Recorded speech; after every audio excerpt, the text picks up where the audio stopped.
The man said his name was Agent Kellerson, and what he told the group mostly lined up with what he had told me when I had ambushed and beaten him.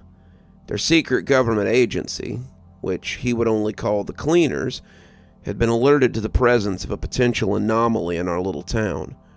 Whoever had alerted them had made it sound like it was only a couple of scattered cases of families being replaced.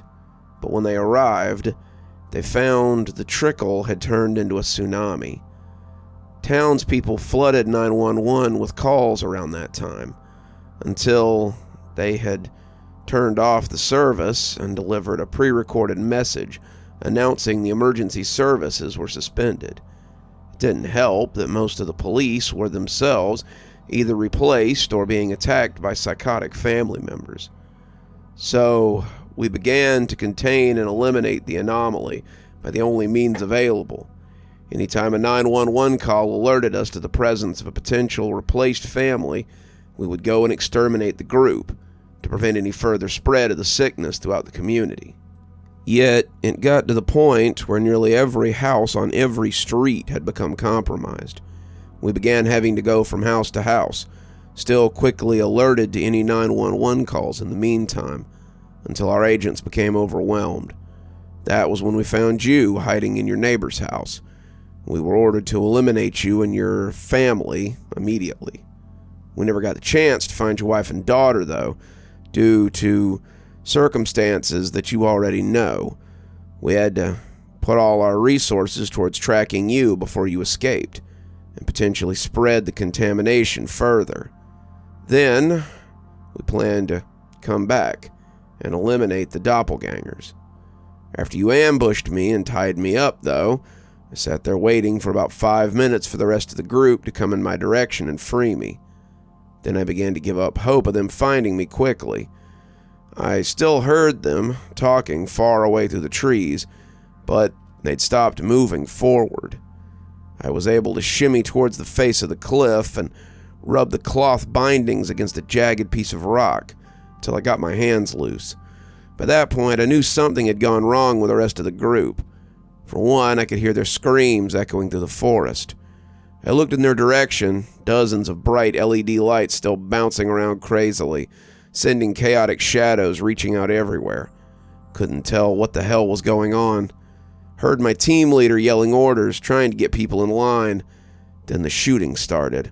All the guns started firing at once, spraying rounds in seconds. A blinding purple light shot out of the area, and instantly, everything was deathly silent. The agent went pale as he recalled this, walking next to us on the rocky trail that wound up a hill and down into the next town over, which was located in a valley. I snuck close to the chaos, trying to see what was happening without getting directly involved. I needed to see if I could figure out the source of the anomaly. I thought I might be able to report it to my superior. Then we could work to quickly eliminate it. Root and branch. I saw something in the ground, half buried, that stuck out and had strange silver and gold spires, as thin as silk, as if they'd been spun by some alien spider. They intertwined and interweaved in thin, tapering columns, no more than a few inches wide at the base, rising 20 feet above the ground. The agents all stood like zombies, not saying a word. They swayed slightly on their feet, like plants blown in a light breeze.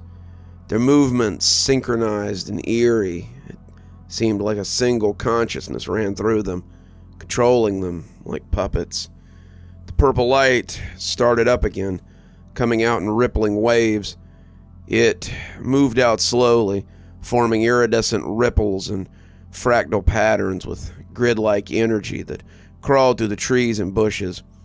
I saw the silver and gold spires also begin to light up, glowing as the purple light formed some strange sort of cyclone around the spires, spiraling up against them in a perfect circle. The mouths of all the agents dropped open at once as their flesh began to ripple and melt right before my eyes. I started to crawl away quickly, trying to make as little noise as possible. When I last looked back, I saw the tentacles growing out of their faces, like parasites, ripping their way out of someone's skin. "So what happens now?" Richie asked. "What's the next step when all your agents on the ground are dead? Or worse?" "Well, according to military doctrine, if the first line of ground defense is removed, the next logical step is to take to the air. That's NATO doctrine, and the CIA and all other agencies generally follow the military principles outlined by the NATO generals and leaders." "So we can expect airstrikes?" I asked, horrified. He nodded. "Helicopters with machine guns, airstrikes, artillery shells, everything. This place is going to be lit up soon. We want to be as far as possible from the center of town as we can get. In the past, they haven't hesitated to use biological or chemical weapons on an entire area. Hell, one time I remember our group was assigned to a town where the water supply got contaminated by some sort of alien fungus that transformed people into a hive mind. Most of the cleaners got wiped out on that one too, and nearly all the CIA agents as well. They ended up having to exterminate the whole area with nerve agents like sarin and cyclosarin until nothing was moving on the ground. The town is still blocked off by military roadblocks. They use the old line that a coal mine caught on fire underground and that it'll burn for decades, but everyone higher up in the government knows the truth. We had progressed far up the trail by this point, and I could see the entire town below us. Not a single light shone in any of the houses. No cars drove on the roads. The place looked eerie and abandoned. Occasionally, a scream of terror or pain would rip through the night, faint but clear. It echoed up to the tops of the hills and through the trees until it faded out to nothing.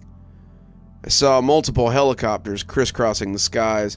They used giant spotlights to sweep the roads and the fronts and backs of houses, looking for any sign of movement. Occasionally, automatic weapons fire would begin shrieking from above, a sign that they'd got another one through, whether they were murdering just doppelgangers or innocent civilians. I didn't know. I wasn't even sure how many innocent civilians could still be alive after the chaos and bloodshed we'd seen. Based on the fact that the helicopter's machine gunner had started to target me before I killed him, I believe they were going around murdering anything that moved. Perhaps the anomaly had spread so fast that they thought they didn't have any options. As we took in the view under the cloudy night sky, the first non-human craft began to blur across the horizon. They flew low, barely clearing the tree line, and moved much faster than any jet. And yet, it gave off no supersonic boom, didn't even make a sound. It moved forward in a strange, jarring manner, jumping from one point to another in a blur, then suddenly slowing down. I only caught a glimpse of the craft, a tangle of silver and gold filaments that formed a lattice work across the massive body. It had the same kind of architecture as a spire as Agent Kellerson had described, being comprised of thin, curving strands that rose up and down the body of the craft. It glowed a soft blue, giving off a low, humming sound and emanating a smell like ozone and freon. Moving in a graceful arc, it flew across the town like a great golden dragon.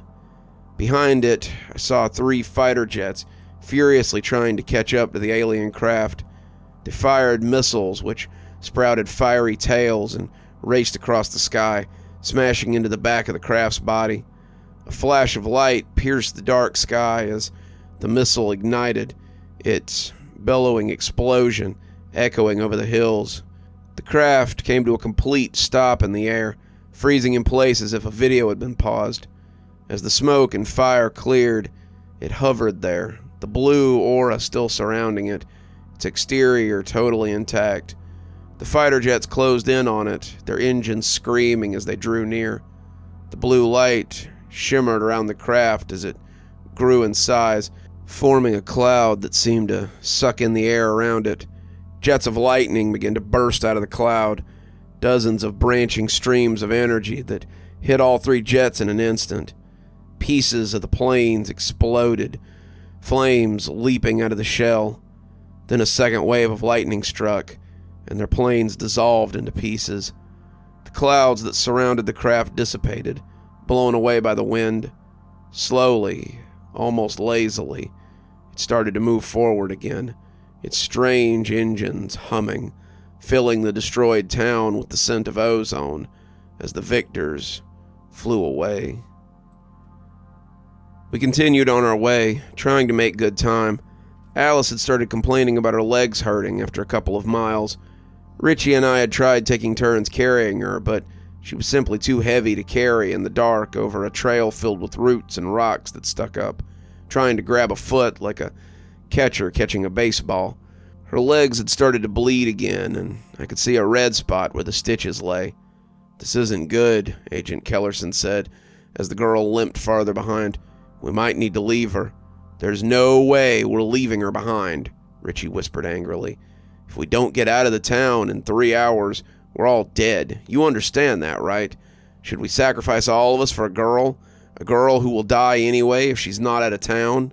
He retorted. We don't know that they plan to kill us at the end of the time limit," I said, thinking of the strange tentacled faces that I had seen through the windows and glimpses of the white staring eyes behind the writhing appendages. I had seen them only for a moment, like a shooting star glimpsed out of the corner of my eye, but the intelligence contained in those orbs was undeniable. I looked back, checking on Alice. She lagged further behind than ever. I groaned, stopping to go check on her. I heard a rustle through the trees as I circled back, my heart leaping as I spun towards the noise, raising my rifle. Behind the bushes, though, I saw myself. I was wearing the same clothes, the same random hoodie Richie had given me. I had the same haircut, same shoes, everything, except the eyes weren't right. They gleamed with insanity, shone with a psychotic rage powerful enough to dissolve reality. Behind me, the other me, I saw the other members of my group scattered in the distance. Alice, Agent Kellerson, and Richie, all standing behind trees or hiding behind bushes, peering out in the dim light that filtered through the brush. Alice had caught up with me now. She stood staring into the dark forest, her eyes filled with horror as she saw the doppelgangers. They were still as statues, with insane, rictus grins scarring every one of their faces. I remember the words of that tentacled abomination through the window. Even now, months later, he had said, "We will keep the strong alive."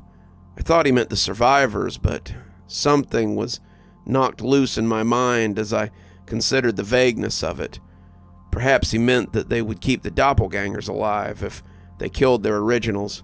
Maybe he meant the strongest of the two entities, one insane and fearless, one rational and human. I raised the gun to fire on my doppelganger and take him out of the equation for good when someone tackled me from behind. I went flying forward under the unexpected assault, my head smacking a tree as the wind was knocked out of my lungs.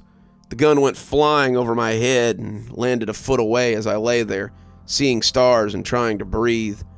In a dreamlike state, I saw Al's doppelganger approach me, reaching into the back of his pants for something. I breathed fast, willing myself to move, to go for the gun. My head swam and the world seemed dark. I felt blood dripping down my scalp, curving around my ears in small streams. Al pulled out a claw hammer, the sharp end already covered in blood and hair. He grinned at me. "Time to get some work done," he said, in his old man's trembling voice, turning to me with the hammer raised. I heard yelling from Richie and Agent Kellerson as they turned and began to come back towards me, but they seemed so far away. I took a deep breath, and as Al lunged at me with murder shining on his face, I raised my foot up and kicked him square in the crotch as hard as I could. His trajectory as he came down with the hammer didn't change much. I saw his eyes go wide with pain, but the sharp end of the hammer still whirred through the air towards my skull, his entire body following its path. I rolled away, hearing the hammer crash into the earth with a dull thud a moment later. Richie reached me then. He reached into his pocket and pulled out a small paring knife as he ran forward, something he must have grabbed from the kitchen before he left. As Al breathed hard on the ground next to me, his eyes unfocused and filled with pain, Richie brought the knife down in the middle of his throat, The entire blade disappeared, slicing through his flesh as easily as a diver slips through the skin of the water. He spasmed and kicked, choking on the blood as he inhaled. I heard a terrible groaning, sucking noise as he tried to breathe. Bright red artery fluid spurting in and out in time with his breathing, bubbling over the handle of the knife. He looked at me, still grinning, slowly reaching over as if he wanted to hold my hand. I had regarded myself by then, after what was probably a mild concussion, rolling onto my feet and grabbing the gun. I stood up slowly and shakily, feeling like I wanted to vomit. I looked into the woods, wanting to eliminate my doppelganger before he could kill me. Sometime during the struggle with Al, however, the whole group of them had disappeared. You're still here. Thanks so much for joining us for tonight's spooky tale. If you'd like a little bit more spooky in your life, why not click on one of the videos that appears at the end of our story, or maybe head on over to one of our playlists where you can get your fill of spooky content. If you like your spooky a little more tactile, I've got a new book that's come out.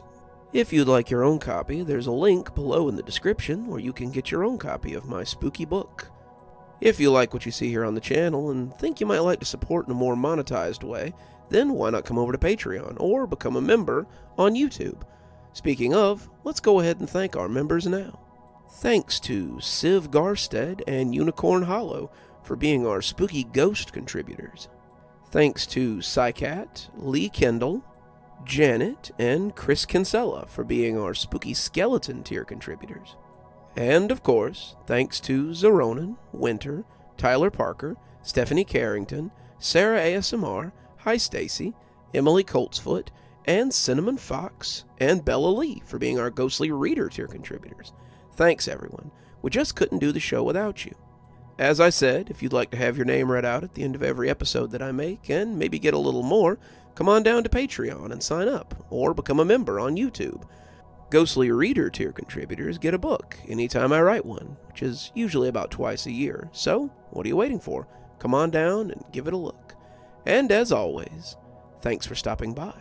Dr. Plague, signing off. Have a wonderful evening.